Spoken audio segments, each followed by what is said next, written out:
Ahli hikmah adalah betul-betul orang yang ahli amal, ahli yakin. Perkataannya itu betul-betul mustajabah. Nah, apabila dua perkara tersebut kita kerjakannya, yang pertama tadi apa tadi? Kita sering duduk-duduk di majelis para alim ulama. Yang kedua, kita sering mendengarkan perkataan ahli hikmah. Fadilahnya di sini jamaah. Fa inna Allah Ta'ala yuhyil qalbal mayyita binuril hikmah. Karena sesungguhnya Allah Subhanahu wa Ta'ala menghidupkan hati yang mati dengan cahaya hikmah. Assalamualaikum warahmatullahi wabarakatuh. Bismillahirrahmanirrahim. Alhamdulillahi rabbil alamin. Alhamdulillahilladzi hadana lihada wa ma kunna linahtadiya laula an hadana Allah. Ashhadu an la ilaha illallah wahdahu la syarika lah wa ashhadu anna nabiyyana Muhammadan abduhu wa rasuluh. Allahumma salli wa sallim wa barik ala nabiyyina Muhammadin wa ala alihi wa ashabihi ajma'in, amma ba'd. فقد قال الله تعالى في كتابه الكريم وهو أصدق القائلين بعد أعوذ بالله من الشيطان الرجيم بسم الله الرحمن الرحيم هل يستوي الذين يعلمون والذين لا يعلمون وقال أيضا إنما يخشى الله من عباده العلماء. Waruya an Abi Hanifah rahmatullah alaih an Syekh Imam Tabrani rahmatullah alaih qala Rasulullah sallallahu alaihi wasallam jalisul kubara wasailul ulama wa khalitul hukama. Al-hadis atau kama qala Nabi sallallahu alaihi wasallam. Ma'asyiral muslimin wa zumratal mu'minin rahimakumullah. Pertama, marilah kita panjatkan puja syukur kita kehadirat Allah Subhanahu wa Ta'ala yang telah melimpahkan nikmat yang sangat banyak kepada kita semuanya, sehingga sampai saat ini kita dapat merasakan manisnya iman dan manisnya Islam. Mudah-mudahan nikmat tersebut senantiasa dawam, senantiasa ada di dalam diri kita semuanya sampai kita menghadap kepada Allah Subhanahu wa Ta'ala dalam keadaan husnul khotimah. Kedua kalinya salawat beserta salam semoga senantiasa tercurah kepada usaha sanah kita, suri teladan kita, junjungan kita Nabi Agung Muhammad sallallahu alaihi wasallam. Nabi yang telah membawa kita semuanya dari zaman jahiliyah menuju terangnya zaman Islamiyah. Nabi yang telah membawa kita dari zaman unta sampai kepada zaman Honda dan Toyota. Nabi yang akan kita nantikan syafaatnya pada hari kiamat nanti. Mudah-mudahan kita semuanya mendapatkan syafaat Nabi Agung Muhammad SAW di hari kiamat nanti. Bapak-bapak, ibu-ibu, dan saudara-saudara semuanya yang ada di seluruh tanah air maupun di mana Anda berada, dan seluruh mustami dalam majma' channel Musa Syiar Official rahimani wa rahimakumullah. Pada kesempatan kali ini bersama-sama kita akan mentadaburi, bermurojaah, bermutalaah makalah yang ada di dalam kitab Nasaihul Ibad yang telah disusun kemudian disyarah oleh gurunya orang-orang Arab. Tidak mustahil jamaah rahimakumullah orang Indonesia itu mengajarkan Islam memiliki murid orang-orang Arab yang notabene Islam datang dari Arab. Sewaktu seminar Al-Quran dan tafsir beberapa waktu lalu di Pondok Pesantren Universitas Islam Indonesia UII, Profesor Dr. Quraisyah mengatakan berkaitan dengan Syekh Nawawi Al-Bantani. Beliau mengatakan Syekh Nawawi Al-Bantani adalah Sayyidul Hijaz, sayyidnya, tuannya, gurunya negeri Hijaz, gurunya orang-orang Arab. Beliau diminta langsung oleh pihak Universitas Al-Azhar Kairo, diminta langsung untuk mengajarkan Islam di Al-Azhar Kairo. Ini luar biasa, kebanggaan kita semua, jamaah rahimakumullah. Kita memiliki nenek moyang seorang guru yang menjadi gurunya Islam bagi seluruh umat ajam maupun orang Arab. Dan langsung diminta oleh pihak Jamiah Kairo, Universitas Al-Azhar Kairo, yang mana universitas tertua yang ada di dunia ini. Kalau Al-Azhar saja meminta kepada Syekh Nawawi Al-Bantani untuk mengajarkan Islam di Al-Azhar Kairo, tidak bisa kita bayangkan bagaimana keluasan ilmu beliau, kedalaman ilmu beliau dalam memahami Islam ini. Itu sebuah prestasi yang luar biasa. Mungkin sampai saat ini belum ada penerusnya, penggantinya daripada beliau. Karena mohon maaf, sampai saat ini yang masih banyak datang ke Mesir adalah untuk belajar. Yang datang ke Mesir untuk mengajar ini masih jarang.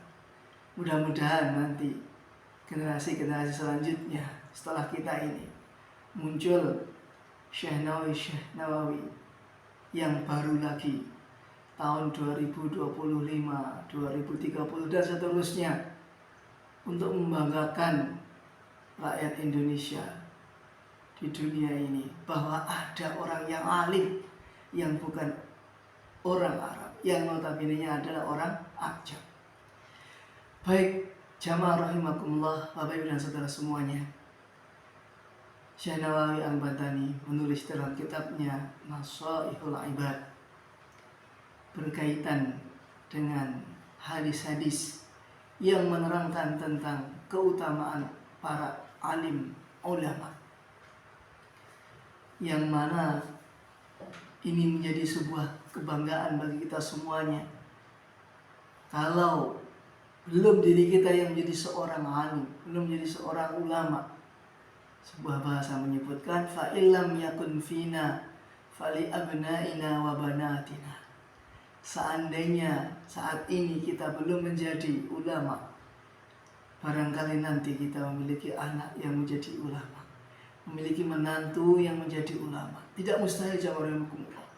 Selama hidup kita hari ini mencintai santri, mencintai pesantren, tidak mustahil Allah Subhanahu wa Ta'ala akan pilih dari keluarga kita orang yang ahli ilmu, dijadikan ulama.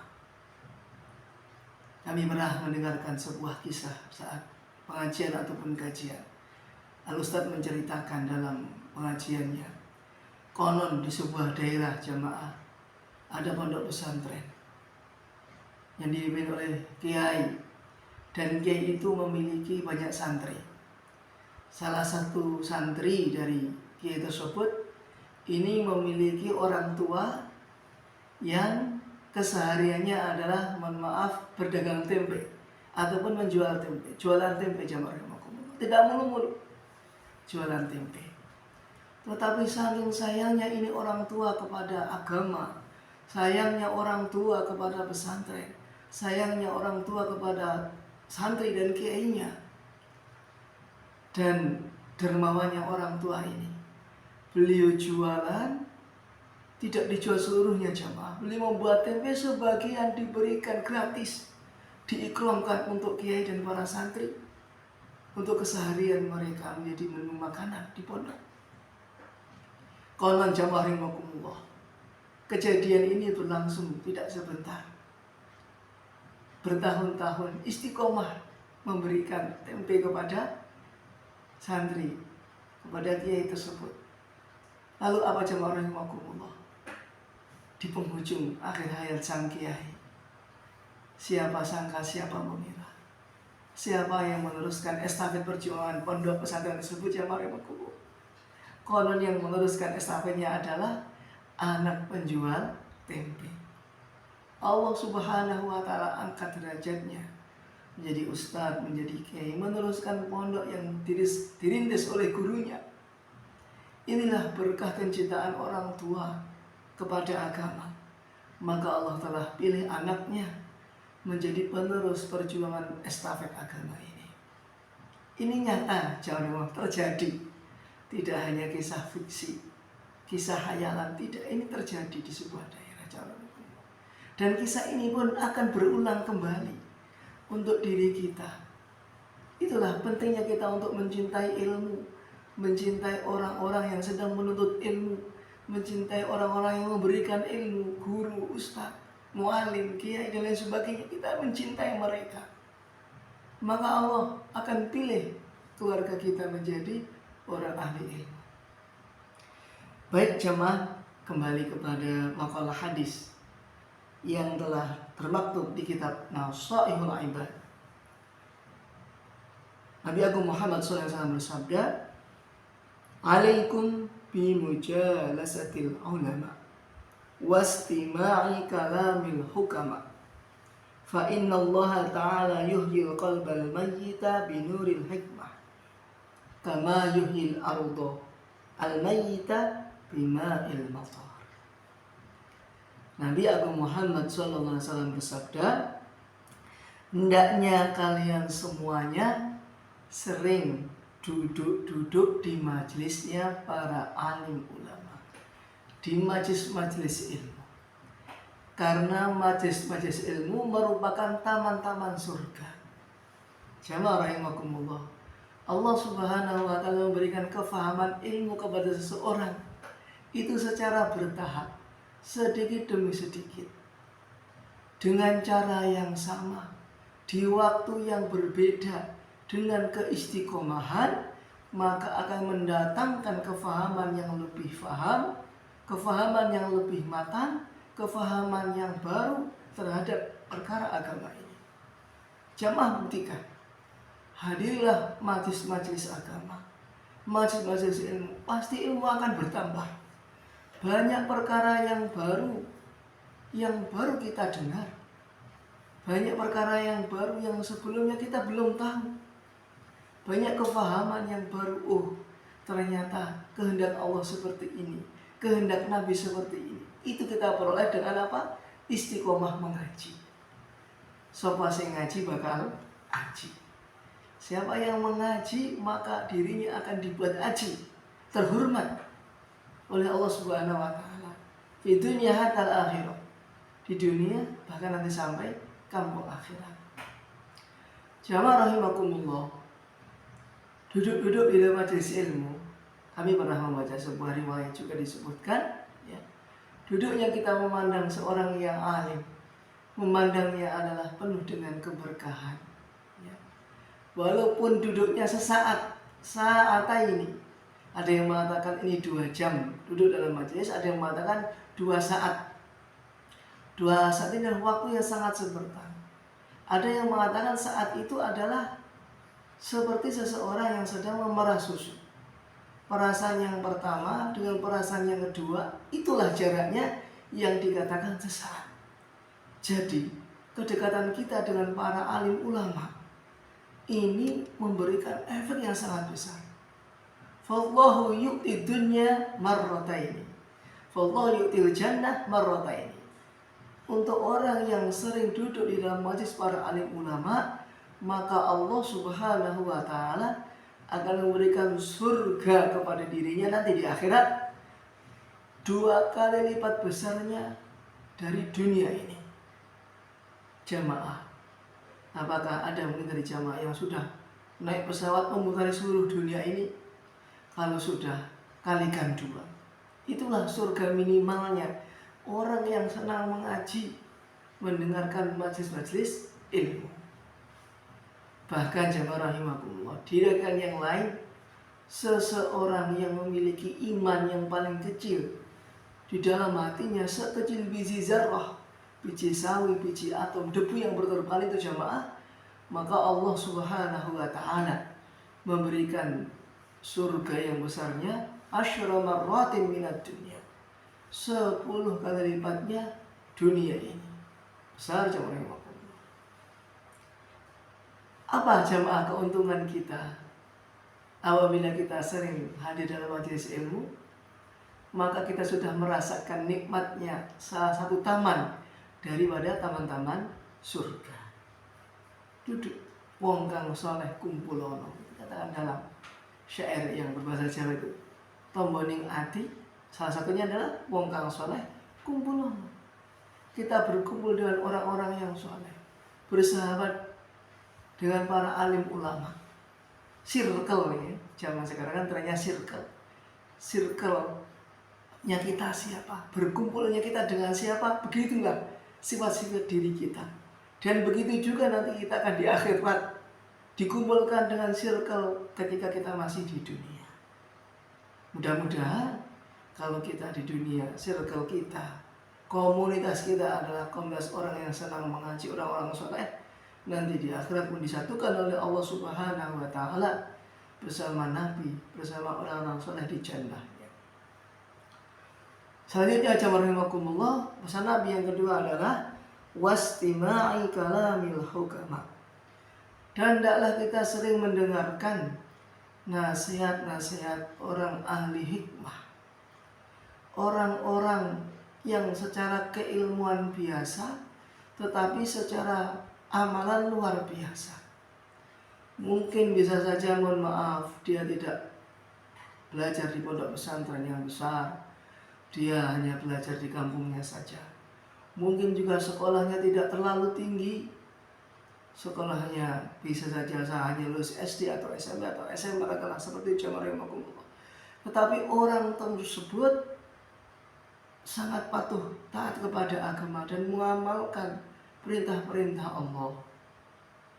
Dan kenyataan jamaah, kami sendiri pernah menjumpai, saya tidak menyebutkan di mana daerahnya, orang tersebut bukan termasuk orang yang alim, tetapi kalau mendengarkan ucapan beliau, Masya Allah, hati kita sejuk mendengarnya. Orang awam yang diucapkan isi Quran tanpa menyebutkan itu ayat Al-Quran. Tapi kita yang mengetahui tentang Al-Quran sedikit banyaknya jamaah, mengetahui ayatnya, apa artinya, kita langsung, orang tersebut bercerita apa, ini ada ayatnya. Orang tersebut menceritakan hadis tetapi tidak menyebutkan isi hadis, bahwa itu hadis, tidak. Tapi kita langsung bisa menyimpulkan bahwa yang diceritakan orang ini adalah isi tentang hadis. Dan itu nyata jamaah, ada. Di zaman ini masih ada orang-orang yang biasa, tetapi tatkala bertutur kata, itu perkataannya nembus sampai ke hati kita, menusuk sampai ke hati kita. Bahkan jamaah, karena keikhlasannya memberikan pesan-pesan kepada kita, tidak muluk-muluk, tidak banyak-banyak ucapan, hanya satu patah kata, dua patah kata saja yang diucapkan oleh orang tersebut, oleh orang ahli hikmah, ya, itu menghunjam dalam hati kita sehingga dapat menjadikan kita ini bertobat kepada Allah, berhenti dari dosa-dosa dalam melaksanakan perintah-perintah Allah Subhanahu wa ta'ala. Bukan nabi, bukan sahabat, bukan ulama, bukan santri, orang biasa jamaah rahimakumullah, tapi perkataannya luar biasa, lebih majas, lebih nedas, lebih merasuk ke dalam jiwa raga. Bagaimana perkataannya tidak merasuk ke dalam jiwa raga jemaah? Sedangkan apa yang telah dia ucapkan itu telah dikerjakan di dalam kesehariannya. Hari ini jemaah, ada orang yang tahajudnya rajin, jemaah yang tidak pernah telat, baca Quran tidak pernah ketinggalan, zikirnya tidak pernah bolong. Itulah orang-orang yang dipilih oleh Allah Subhanahu wa ta'ala menjadi ahli hikmah, yang membimbing diri kita menuju kepada kebaikan-kebaikan. kita mendengarkan perkataan ahli hikmah. Mohon maaf, di sini ahli hikmah jangan difahami dukun dan paranormal. Karena biasanya, maaf, ada santri yang memahami ahli hikmah itu dikiranya dukun, ahli hikmah, ahli melet, ahli ilmu hitam, ngetes ilmu seperti tidak.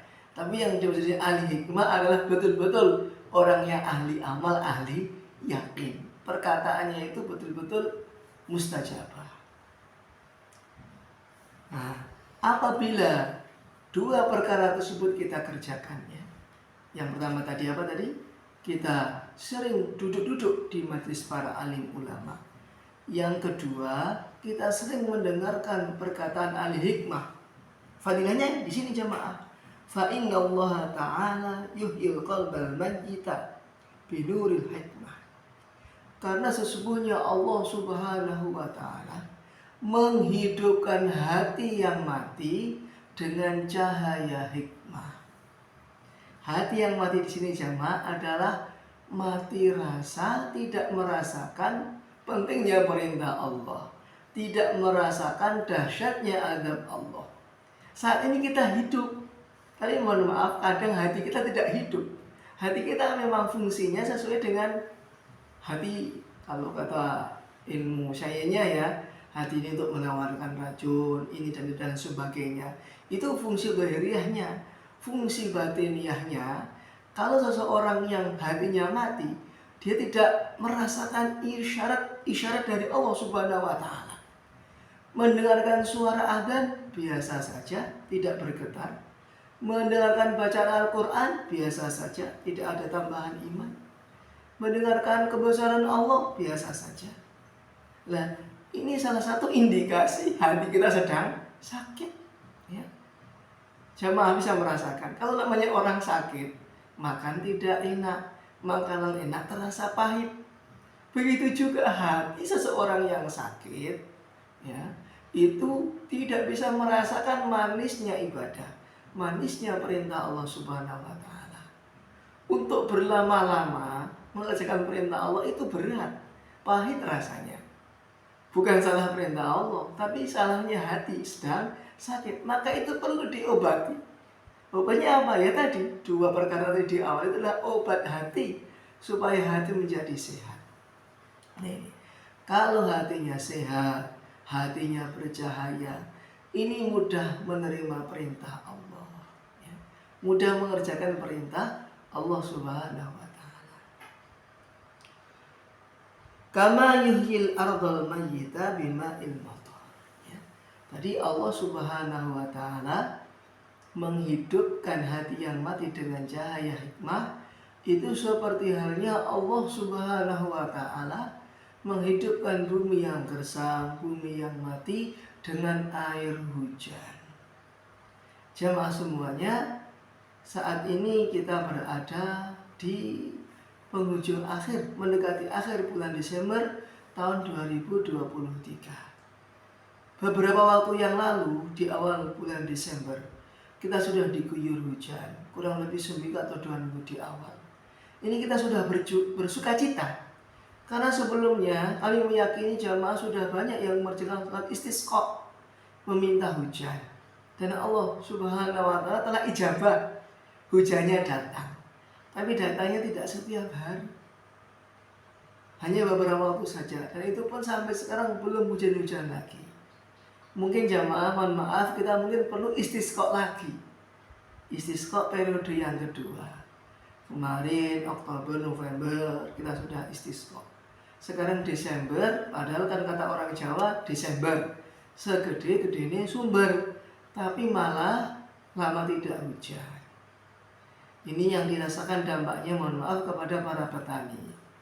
Beberapa waktu yang lalu petani sudah membuat papan sebaran, ya, sudah menanam benih-benih, ya, yang akan ditanam, dan sekarang sudah ditanam. Bersyukur bagi yang sudah menerima aliran sungai dari Waduk Wadas Lintang, kalau di area Kutoarjo ke selatan. Tapi yang jauh dari area saluran irigasi Wadas Lintang, maka menggunakan mesin, ya, mesin cor. Dan itu mungkin beberapa hari sekali harus ngecor. Nah ini jamaah rahimakumullah. Jadi kita kadang melihat kasihan juga. Tapi itulah karena sudah menjadi pilihan. Sudah nyebar, sudah ada benih, kalau tidak ditanam bagaimana? Masa tidak jadi tanam? Kalau ditanam ya harus kecor resikonya tiap hari.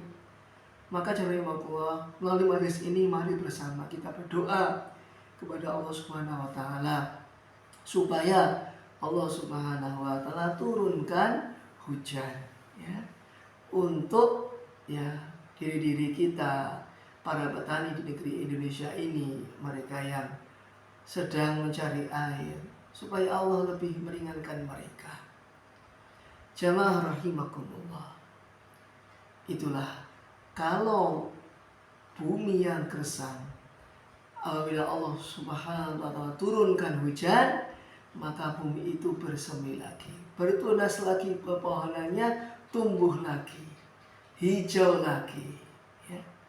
Tapi kalau tidak ada hujan bagaimana? Gersang, daun-daun rontok ya. Yang tadinya kalau kita lihat di pegunungan penuh dengan hijau indah, kalau kita berangkat ke pegunungan sekarang saat musim kering seperti ini, serasa coklat semuanya. Yang tadinya hijau, kita lihat sekarang menjadi coklat. Karena apa? Tinggal batang dan ranting saja. Daunnya telah rontok. Jamaah rahimakumullah, kurang lebihnya itu satu makalah hadis pada kesempatan mengaji kita pada saat ini. Mudah-mudahan besar manfaatnya, dan silahkan boleh disebarluaskan video ini kepada saudara-saudara kita supaya menjadi amal soleh yang jariah, yang pahalanya terus mengalir kepada kita semuanya. Wallahu a'lam bishawab. Ila liqa ma'assalamah. Fastabiqul khairat. Wallahul muwaffiq ila aqwamit thariq. Wassalamu alaikum warahmatullahi wabarakatuh.